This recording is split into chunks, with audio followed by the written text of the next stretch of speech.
I'm just not there yet. I'm not there to forgive her. I mean, she brutally murdered my child. A grieving father, and he is angry tonight in court. He faced the sobbing murderer of his young daughter, shouting at her just before Olivia Smith pleaded guilty to stabbing Abby Hebert to death. John Schierick talked to the victim's father. He joins us live outside of the Cobb County courtroom. John.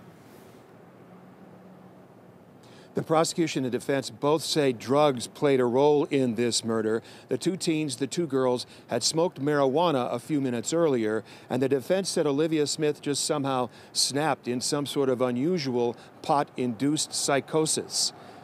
This afternoon in the courtroom, Olivia Smith sobbed throughout her hearing. She was charged initially with murdering her best friend, her step-cousin, Abby Hebert, stabbing her to death.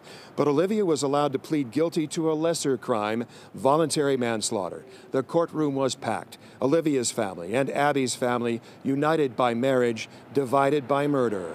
Abby's father, Steve Hebert, shouted and pointed at Olivia in the courtroom and threatened her. He spoke of how Abby would do anything for anyone, including Olivia. He said she wanted to be an oncology nurse caring for children. Abby's father said maybe Abby would forgive Olivia, but he cannot. It's not for me to forgive her. I'm not there. Abby was a brilliant young lady, a heart of gold. Just like I told everybody, we will never refer to Abby in a past tense. She's here with us today. Abby is the type of young lady that, you know, she would forgive people.